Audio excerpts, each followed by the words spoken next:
नमस्कार विद्यार्थियों, online class में आपका स्वागत है, अभिनंदन है। कल हमने इकाई फर्स्ट का पहला अध्याय पढ़ा था। शेष भाग आज पढ़ेंगे, जो कि इस प्रकार है। परिवार में सभी सदस्य एक दूसरे की सहायता करते हैं। वे घर के कामों और जिम्मेदारियों में हाथ बटाते हैं। दादा दादी बच्चों की अच्छी तरह से देखभाल करते हैं। प्रत्येक एक दूसरे के सुख दुख को बांटता है। हमें अपनी बुनियादी आदतें और शिष्टाचार परिवार से ही मिलते हैं। परिवार की परंपराएं, संस्कृति और नियम एक पीढ़ी से दूसरी पीढ़ी को मिलाते हैं।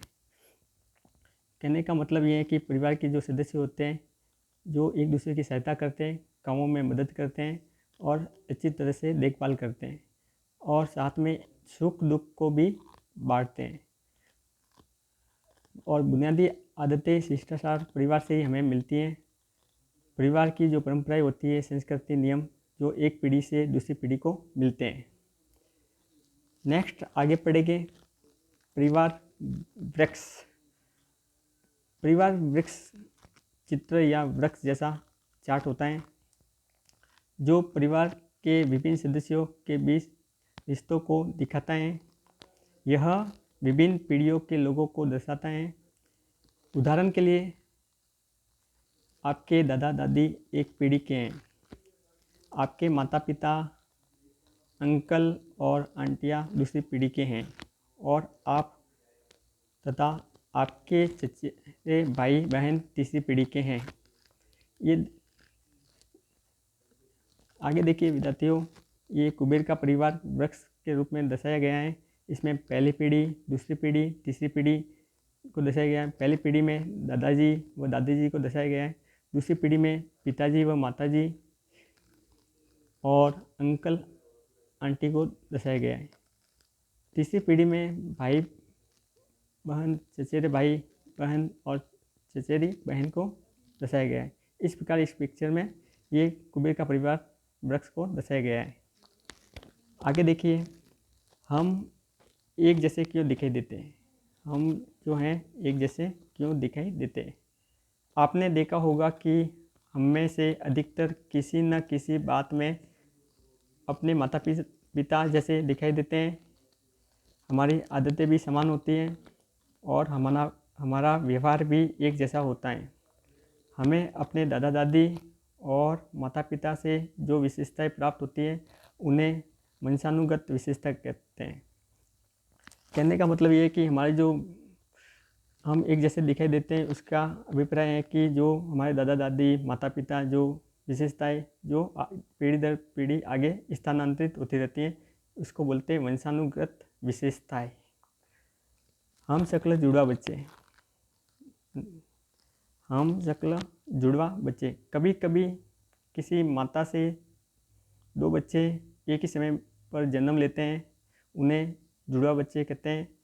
वे लड़का और लड़की, दो लड़के या दो लड़कियां हो सकते हैं।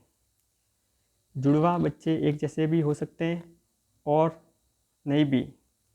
दो जुड़वा बच्चे बिल्कुल एक जैसे दिखाई देते हैं, उन्हें हम शक्ल जुड़वा बच्चे कहते हैं। कहने का मतलब ये है कि जब माता पिता से जो संतति प्राप्त होती है जन्म लेने के बाद में, जो एक जैसे बच्चे होते हैं, उसको बोलते हैं जुड़वा बच्चे। लड़की भी हो सकती है और लड़का भी हो सकता है। अगर दोनों बिल्कुल दिखने में एक जैसे होते हैं, हम शक्ल के होते हैं, ऐसे बच्चों को कहते हैं हम शक्ल जुड़वा बच्चे। ये देखिए विद्यार्थियों, हम शक्ल जुड़वा बच्चे की जो पिक्चर दिखाई दे रही है, इसमें देखने में दोनों में काफ़ी समानता है। ऐसे बच्चों को कहेंगे हम शक्ल जुड़वा बच्चे। आगे देखिए, इसमें आओ कुछ करें। इसमें क्या करना है कि क्या आप किन्हीं हम शक्ल जुड़वा बच्चे को जानते हो? आप उनकी पहचान कैसे करते हैं, उसके बारे में आपको लिखना है। नेक्स्ट है परिवार की बनावट में बदलाव। समय में बदलाव के साथ परिवार की बनावट भी बदल जा रही है। इस बदलाव के कई कारण हैं, जैसे कई परिवार उच्च शिक्षा या बेहतर कार्य के अवसरों की खोज में बाहर चले जाते हैं। दूसरा बिंदु है मृत्यु या जन्म के कारण परिवार के सदस्य कम या अधिक हो सकते हैं। तीसरा है परिवार के बाद नए संबंधी परिवार से जुड़ जाते हैं। चौथा बिंदु है कभी कभी निसंतान दंपतियों बच्चों को गोद लेते हैं। गोद लिए हुए बच्चे उन माता पिता के साथ रहते हैं जिन्होंने हमें जन्म नहीं दिया है, लेकिन फिर भी उन्हें प्यार करते हैं। परिवार की बनावट में बदलाव हर सदस्य के जीवन को प्रभावित करता है। इन बदलावों के कारण परिवार की खुशी या दुख बढ़ सकते हैं। एक आदर्श परिवार वह होता है जिसके सभी सदस्य अच्छे और बुरे समय एक दूसरे से प्रेम करते हैं और सहारा देते हैं। कहने का मतलब ये होता है कि कई परिवार होते हैं जो अच्छी शिक्षा और बेहतर कार्य के अवसरों की खोज में बाहर चले जाते हैं। मृत्यु जन्म के कारण भी परिवार के सदस्य कम या अधिक हो सकते हैं। विवाह के बाद नए संबंधित परिवार से जुड़ जाते हैं।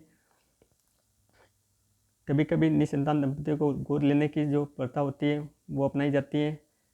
गोद लिए हुए बच्चे माता पिता के साथ में ही रहते हैं जिन्होंने उन्हें जन्म नहीं दिया, फिर भी वो उनसे प्रेम करते हैं।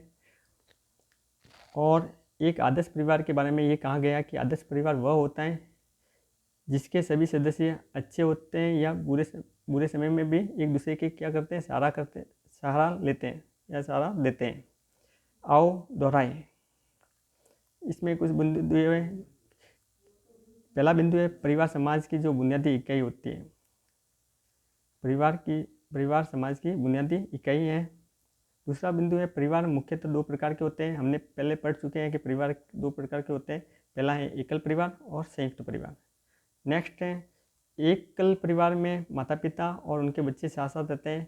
हमने इसकी परिभाषा के रूप में समझाया था कि एकल परिवार में जो माता पिता और उनके बच्चे साथ में रहते हैं। नेक्स्ट है संयुक्त परिवार में एक से अधिक माता पिता और उनके बच्चे एक ही मकान में साथ रहते हैं। कुछ परिवारों में किन्हीं कारणों से माता पिता में से कोई एक बच्चों के साथ में रहता है। ऐसे परिवार को एकांकी पितृ परिवार कहते हैं। परिवार में सभी सदस्य एक दूसरे की सहायता करते हैं। इस प्रकार ये महत्वपूर्ण बिंदु को समझाया गया है। और आज की जो ये क्लास है यही समाप्त होती है। Thank you.